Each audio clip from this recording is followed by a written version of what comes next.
Buenos días, buenos días, buenos días, Buenos días, profesor. buenos días, Génesis y Elieska. Ya están conectaditos ahí. Vamos a tratar de ir avanzando, siempre pidiendo disculpas por estos impases que han habido, pero lo importante es que estamos vivos. Eh, Tenemos aquí una tarea, una tarea que hacer hoy. Tarea me refiero a la actividad que tenemos que hacer, ¿verdad? Que es hablar del contenido de la clase. Vamos a tratar de, vamos a tratar de compartir la diapositiva. Eh, Tenemos acá entonces algo importante que destacar, ¿verdad? Que son los temas contemporáneos de interés geopolítico, que es una unidad 4, que es la que he venido destacando. Ya este es el último tema de la unidad 4. Vamos a entrar a la unidad 5, la próxima sesión, que es la última sesión, la sesión 12, porque ya solo quedaría la sesión 12 y la sesión del examen, que es la sesión 13. Ahí vamos a ver qué tipo de examen vamos a platicar con el profesor, a ver cuál es el más cómodo, a ver qué se hace. Tenemos entonces aquí algunos temas importantes que me imagino si ya les postearon la lección, ya vieron de alguna manera algunos contenidos que están y aparecen ahí en en el, en el, en la plataforma. Tenemos las guerras e invasiones en Pakistán y Afganistán, multipolaridad mundial, la doctrina Bush, las revoluciones de colores y la primavera árabe, disputa territorial, Japón, China por las islas Senkaku, América Latina, desarrollo, cooperación y seguridad, la Unión Europea y su política estratégica mundial.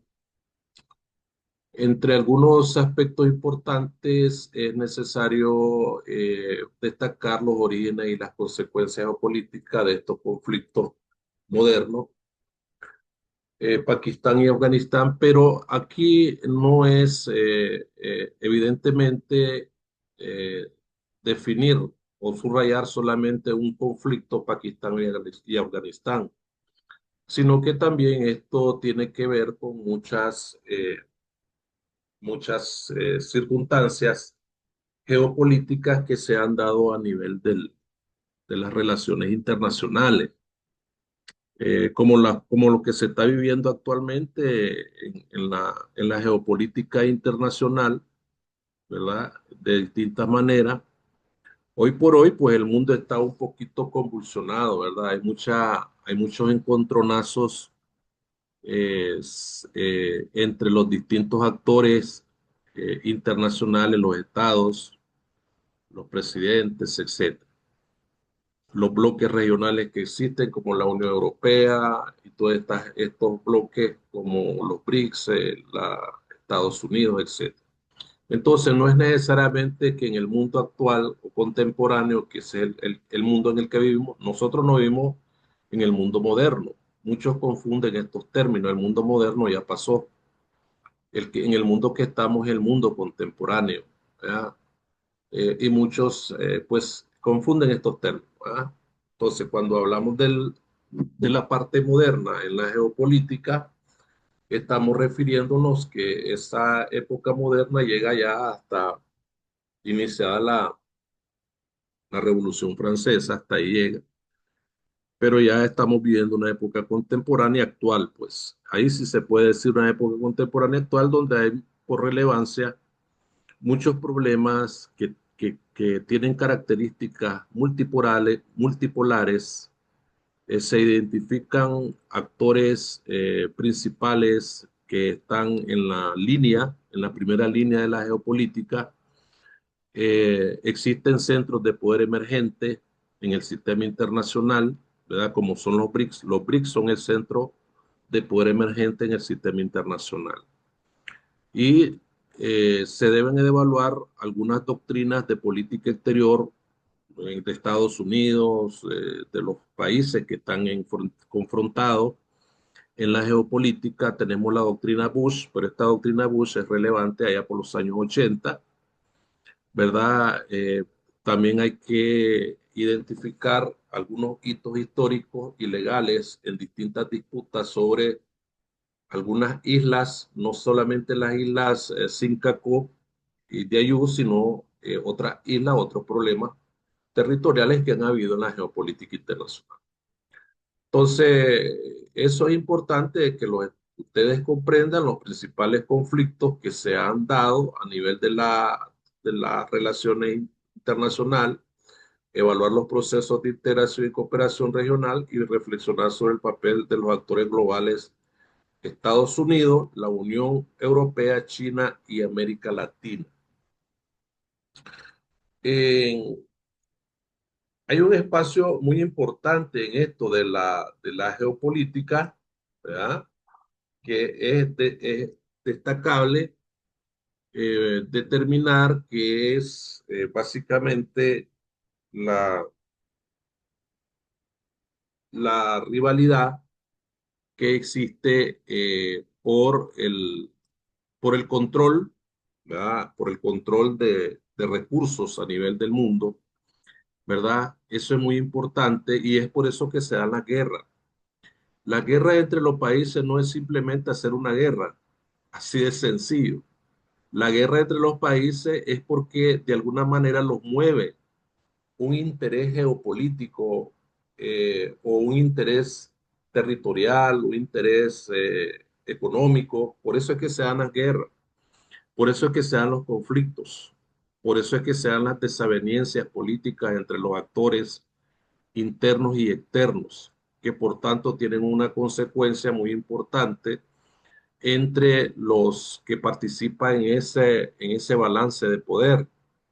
Tenemos esa guerra entre Pakistán. La guerra entre Pakistán y Afganistán es una guerra, es un conflicto de nunca acabar, por decirlo así. Igual sucede con el problema de Israel y Palestina, igual sucede con el problema de Taiwán, igual sucede con el problema que está sucediendo en Rusia y Ucrania, igual está sucediendo casi parecido el problema entre Estados Unidos y Venezuela, ¿verdad? Entonces, pero eso ya son problemas eminentemente de origen, de intereses que los mueve a las potencias, obviamente de manejar una situación que va a ser confrontativa de acuerdo a lo que ellos pretenden tener. Entonces, ya no existe aquella bipolaridad que existía después de la Segunda Guerra Mundial en términos geopolíticos o política internacional, sino que existe una multipolaridad. Y esa multipolaridad se le conoce como multipolaridad mundial, donde hay muchos focos o polos que están insertos dentro de esa multipolaridad. Por ejemplo, eh, los países emergentes como los países de los BRICS, ¿verdad? Esos países que son emergentes son los que conforman la multipolaridad, junto con la Unión Soviética, perdón, junto con Rusia, junto con la Unión Europea, junto con Estados Unidos, China y el mundo asiático y todo el mundo, ¿verdad? Por eso es que se llama multipolaridad mundial. Es decir, se termina la hegemonía unipolar y comienza la hegemonía multipolar, donde los pequeños países vienen quedando relegados en un segundo plano, pero se mantiene la multipolaridad en todos aquellos poderes globales que interfieren en las políticas mundiales, en las políticas internacionales, como Estados Unidos, lo que ya sabemos, ¿verdad? Los nuevos polos regionales que han surgido en todo lo que es la geografía, como en América Latina, en África, y básicamente se abre un debate en lo que es la multipolaridad y la fragmentación. entonces se abre ese debate en la multipolaridad y la fragmentación porque hay una antítesis que rodea, lógicamente, el panorama de los países en función de los intereses que ellos tienen. Entonces, mucho se ha hablado de la doctrina Bush, que es una doctrina muy relevante en términos de seguridad estadounidense. Lo- lo- lo- los gobiernos estadounidenses siempre han manejado la política exterior bajo una doctrina, ¿verdad? Bajo una doctrina muy importante que es básicamente lo que define a ese gobierno la intervención y la hegemonización de su política exterior en otras partes del mundo, ¿verdad? Como por ejemplo la doctrina Bush que se llama, aquí tenemos lo que es la guerra preventiva, ¿verdad? Y la Patriot Act, la acta patriótica y seguridad nacional, el caso de Irak, Afganistán, impacto en derechos humanos y relaciones internacionales. Esta ha sido prácticamente una tónica común en todas las políticas o las doctrinas de política exterior de los Estados Unidos, de los gobernantes de Estados Unidos. Por ejemplo, tenemos la doctrina Monroe, que esa fue en 1821. Tenemos actualmente la doctrina de Trump, por decirlo así, ¿verdad? Que es básicamente igual, guerras preventivas, alianzas, seguridad nacional, respeto a los derechos humanos, relaciones internacionales, es lo mismo de siempre para justificar de alguna manera alguna acción bélica, ¿verdad? Alguna provocación, alguna intervención, etcétera, etcétera. Eso es lo que se puede decir alrededor de cualquier tipo de doctrina que vayas a estudiar en geopolítico o en política exterior de Estados Unidos, la vas a extraer, ¿verdad? De esa manera. Hay muchas políticas, no sé si a ustedes ahí en la universidad les han enseñado a los otros profesores esos otros tipos de políticas que han existido en los Estados Unidos. No solamente la doctrina Bush, la doctrina Monroe, han habido otras que han sido muy peculiares en todo el siglo XX. Ahí hay otras que ustedes las pueden también investigar y analizar. Entonces, de alguna manera les ha dado resultado, pero las provocaciones que han surgido dentro de la inestabilidad política de los países, porque también los mismos países han creado, los mismos propios países han creado un grado de incertidumbre política, un grado de inestabilidad política, y por eso es que se han dado todas esas, eh,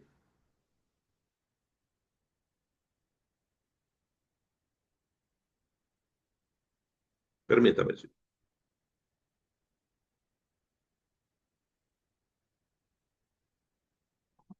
Por eso es que se han dado todas esas disputas, esos conflictos que los vas a elegir y están a la vuelta de la esquina, como decimos en el buen nicaragüense. Aquí tenemos uno y ahí aparece en la diapositiva la disputa de Japón y China por la isla Senkaku. Y no es necesariamente ver esa disputa por esa isla, sino que hay otros problemas también iguales en todo el mundo, que los países pelean por el hegemón de ese territorio. Historia del conflicto, derecho internacional marítimo, implicaciones estratégicas en Asia-Pacífico, perdón. Todo eso interviene en ese tipo de circunstancias geopolíticas que se dan en la disputa de los países por X o Y territorio, ¿verdad? Que se dan en los países. América Latina no está exenta de todo eso, pero en el caso de América Latina ha tenido un giro muy importante en todo lo que es en todo lo que ha pasado en el curso de 10, 15, 20 años. Y han aparecido nuevos grupos de cooperación y de alianza promovidas por Cuba, Venezuela, Nicaragua, Bolivia. Tenemos la UNASUR, tenemos la CELAC, tenemos el Mercosur. Es decir, hay una especie de cooperación regional en en América Latina en el marco de estos organismos regionales. Entonces, no se puede decir también de que, como yo siempre lo he dicho, de que cuando hablamos de geopolítica, siempre se nos puede venir a la cabeza que es cuestión de lucha. No, no solamente eso. Cuando hablamos de geopolítica, también tenemos que hablar de muchos aspectos que tienen que ver con cierta estabilidad, pero hay serios problemas que son traídos de esa, que se derivan de esa pugna geopolítica de poder por los estados. Tenemos el problema grave del medio ambiente. Los problemas ambientales son graves y la humanidad, los gobiernos, los estados, no los han visto muy en serio todavía. Yo lo veo así. Bueno, yo lo veo así, personalmente yo lo veo así, que los estados no le han dado mucha seriedad al problema del medio ambiente. Han sacado, se reúnen resoluciones, conferencias, diplomacia, pero hasta allí, ¿verdad? Hasta ahí llega. Como que quedan engavetadas las conferencias. Lo mismo se reúne la ONU, a la ONU los jefes de Estado llegan a tirar sus discursos y eso queda allí, ¿verdad? Así yo lo veo personalmente, es mi opinión personal al respecto, ¿verdad? Entonces, de alguna manera, hay hay cierto escepticismo relevante en lo que son la problemática internacional a la que nos lleva la geopolítica o el conflicto o la mala convivencia internacional entre los distintos actores de las relaciones internacionales. Eh, la guerra, en este caso de Pakistán y Afganistán, hay una línea Durán que se llama, que se estableció en 1893, impuesta por los británicos. Esta línea Durán fue impuesta por los británicos en ese año y que fue la que dividió a Pakistán y Afganistán. Los soviéticos invadieron Afganistán, tuvieron los soviéticos cuando era la URSS, tuvieron 10 años en Afganistán del 79 al 89. Y esta guerra y este país se convirtió en un escenario más de la Guerra Fría entre Estados Unidos y la Unión Soviética. Estados Unidos apoyaba a los muyahidines y la Unión Soviética apoyaba al gobierno de turno. También se da en el 2001 la invasión estadounidense, ¿verdad? Para derrocar al régimen talibán en en Afganistán, pero la insurgencia persistió y esta invasión se dio, perdón, tras el 11 de septiembre con la caída de las Torres Gemelas. Y los conflictos regionales siguieron.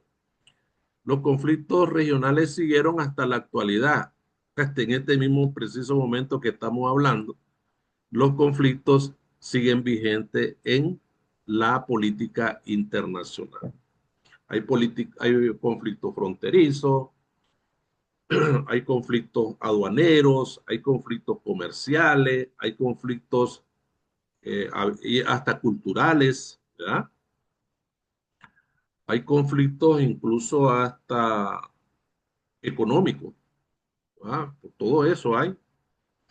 Entonces, la multipolaridad es el concepto que sustituye a un mundo unipolar tras la Guerra Fría, ¿verdad?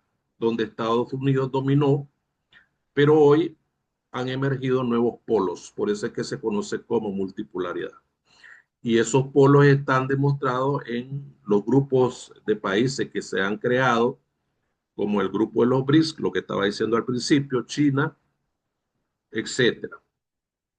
Y China tiene una iniciativa muy importante que ha traído bastante eh, confrontaciones, que se conoce como el cinturón y la ruta, que es la ruta comercial actual que tiene China, que está por muchos países de América Latina, incluyendo el nuestro, y esta ruta a China le favorece porque se viene convirtiendo en una potencia económica y geopolítica.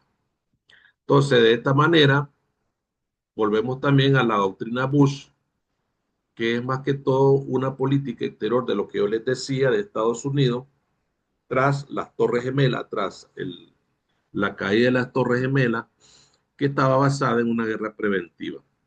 ¿Cuáles son los principios en los que se basa esta doctrina Bush? En atacar países que alberguen terroristas, perdón, invasiones de Afganistán, etcétera. Las revoluciones de color, primavera árabe, que son las revoluciones, por ejemplo, de Ucrania, Georgia, eh, la de Georgia es rosa, la de Ucrania es naranja y la de Kirguistán es tulipán. Esta se debe por el color de las banderas que tienen cada de estos países y levantaron bandera en ese tipo de revoluciones. Por eso es que se conoce como las revoluciones de colores. La primavera árabe se fue del 2010 al 2012, que fueron protestas generalizadas en muchos países árabes como Túnez, Egipto, Libia, Siria, Yemen, contra los regímenes que se encontraban de turno o gobiernos que se encontraban de turno en esa parte del mundo. ¿Cuáles fueron las causas? Por eso es que yo decía hace un momentito, generalmente los problemas internos que tienen los países son causas meramente locales que generan una crisis. Por ejemplo, la corrupción, el desempleo, la represión política, todas estas causas pues generaron esas revoluciones. Y los resultados, ¿cuáles fueron los resultados? Pues los cambios de gobierno en Egipto, en Túnez, la guerra civil en Siria y Libia. Esos fueron los cambios. Luego tenemos la disputa de Japón y China por las islas Senkaku, que es más que todo un archipiélago deshabilitado en el mar de China Oriental. ¿Quiénes son los que están interesados en ese problema? Japón y China y Taiwán. Los tres reclaman soberanía a ese problema. ¿Cuál es lo estratégico en esta isla? Que es una ruta marítima y tiene reservas de petróleo y gas. Hay tensiones actuales. En América Latina, por ejemplo, también, como ya lo había mencionado hace ratito en una diapositiva, es una zona de paz, cooperación entre las distintas organizaciones, buscando una integración y seguridad compartida,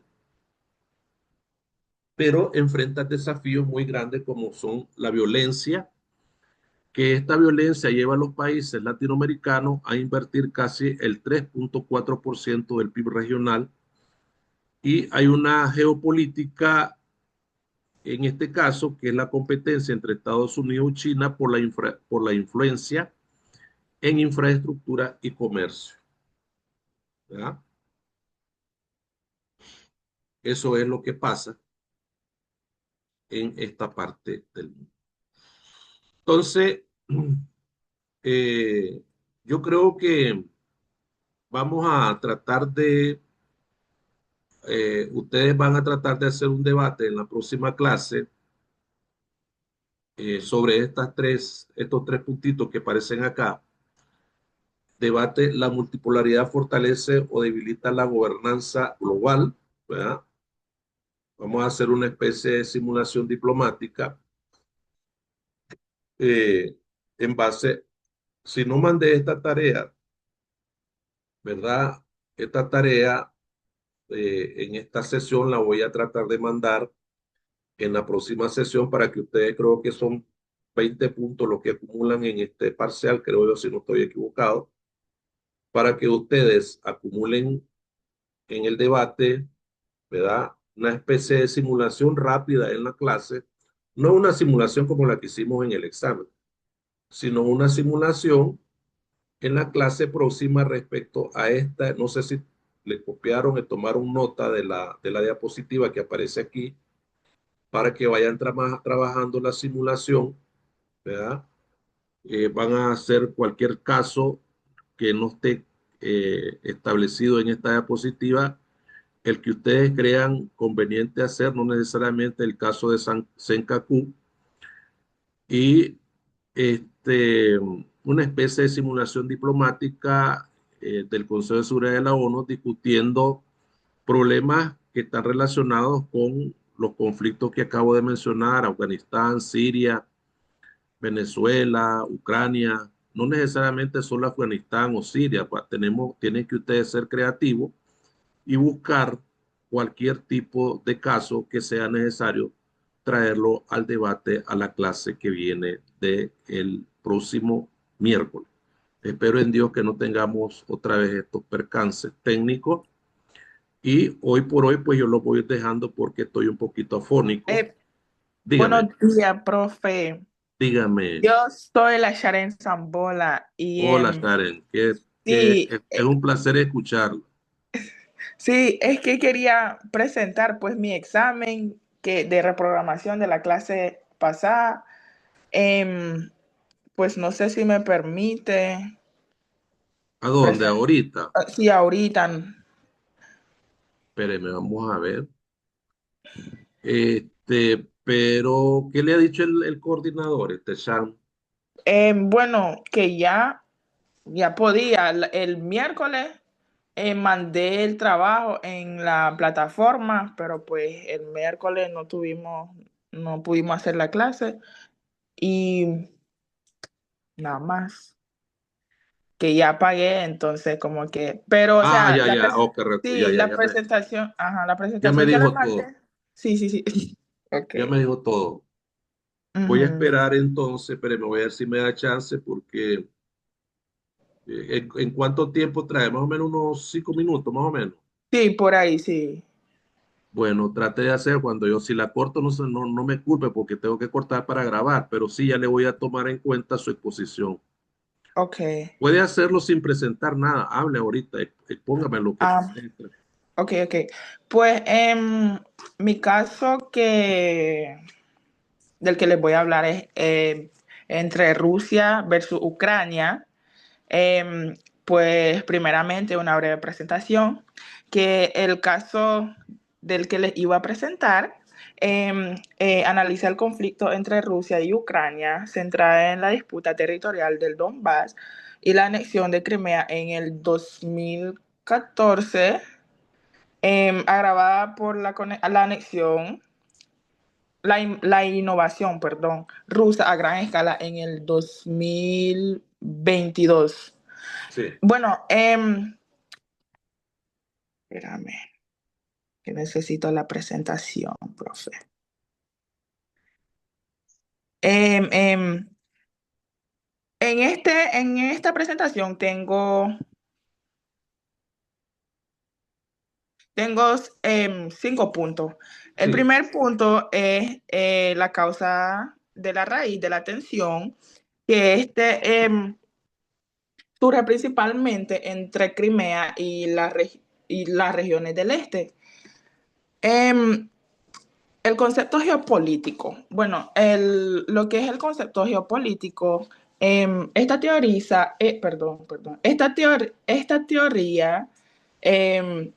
del Estado tapón, espérate, disculpe. Profe, es que necesito la presentación para guiarme. que la va a presentar. Sí, mejor, Permítame, pues, permítame. porque siento que solo estoy hablando así, así, sin Sí, sí, base.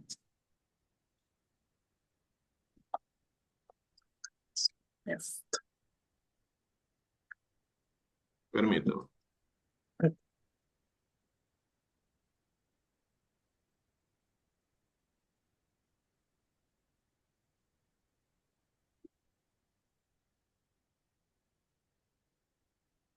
Dele. Ok,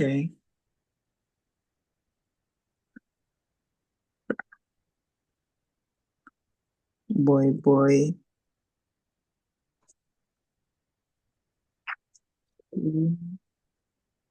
Ya me está avisando que quedan 10 Sí, minutos. No se preocupe, sí. ok, ok. ¿Pueden ver mi pantalla? Sí, claro, claro, claro que sí, claro. Ok, ok. Bueno, sí. Bueno, sí. El caso es entre Rusia versus Ucrania. Pues sí, ya pues una breve presentación que en este caso analiza el conflicto entre Rusia y Ucrania, centrada en la disputa territorial del Donbass y la anexión de Crimea en el 2014, agravada por la invasión rusa a gran escala en el 2022. La causa de raíz de la tensión surge principalmente por disputa territorial, que en este caso es entre Crimea y regiones del este. Este busca de la influencia geopolítica donde Rusia quiere mantener control sobre su periferia. También por la seguridad y recursos estratégicos donde tienen acceso al Mar Negro, rutas energéticas y gasoductos. El concepto de geopolítica. Bueno, este concepto tiene la teoría del estado tapón, donde Ucrania funciona como un estado tapón entre Rusia y Europa Occidental. En su acercamiento a la OTAN, Europa Occidental y la UE. Este reduce el margen de seguridad rusa, provocando una reacción militar para evitar perder influencias energéticas. Y sobre lo que es el interés nacional, tenemos tenemos el principal actor del interés nacional, que en este caso es Rusia. Sí, Rusia mantiene su esfera de influencia en Europa del Este, evitaba la integración de Ucrania a la OTAN y la UE y controlaba las regiones estratégicas que, en este caso, Crimea y el Donbass. Lo que son las estrategias usadas, aquí tenemos que son 4 puntos. Acción militar del 2014 al 2022, apoyo separatista, presión energética y diplomacia narrativa estratégica, si no me equivoco. Bueno, la acción militar del 2014 al 2022 es básicamente de lo que estaba mencionando anteriormente. La anexión de Crimea en el 2014, el apoyo a milicias separatistas en el Donbass y la invasión a gran escala en el 2022. El apoyo a separatistas, habla del reconocimiento de las repúblicas separatistas y la historia narrativa para justificar la intervención. Y la presión energética, este es el uso de gas como herramienta de presión hacia Europa. muy bien. La evaluación que tuvieron, pues, es en algunas parciales fueron resultados mixtos, que quiere decir que tuvieron algunos resultados positivos y habían algunos fracasos. En pues, tuvieron el control de Crimea, mantuvieron la presencia militar en el este de Ucrania y se limitó la integración plena de Ucrania a la OTAN. Y con lo que eran algunos fracasos, los fracasos, es que fue el aislamiento internacional, sanciones económicas severas, fortalecimiento de la OTAN y mayor unidad europea. Esto, en conclusión, tiene que, pues, la estrategia rusa no ha logrado plenamente su interés nacional, pues, sino que genera consecuencias contraproducentes solamente. Y pues si lo que son las estratégicas, ya eso es alternativa, eso es mencionado, pues como lo miran ahí.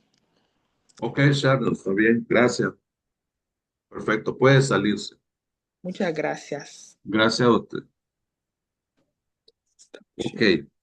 Bueno, chicos y chicas, ahí ya voy a ir saliéndome porque tengo que salir.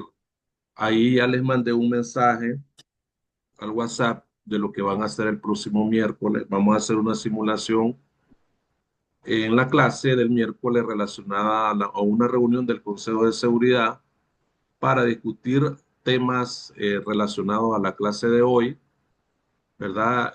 Posiblemente yo les explique la clase en unos 10, 20 minutos, la clase que toca en el próximo miércoles, y después ustedes comenzamos con la simulación. Caso está, como les explico en el mensaje, de que deben de participar obligatoriamente porque sería una de las partes acumuladas de la tarea de esa sesión para que ustedes entren con su acumulado completo.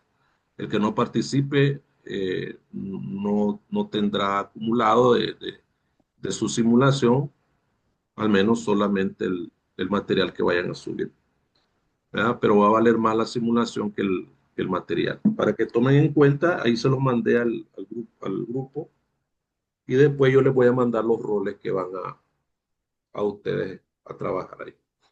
Por el día de hoy, pues es todo. Agradecido a los que participaron, pues los que se conectaron el día de hoy, tuvieron 5, vamos a mencionarlos para que se sepa, Shannon, Gloria, Jordalis y Alieska, ¿verdad?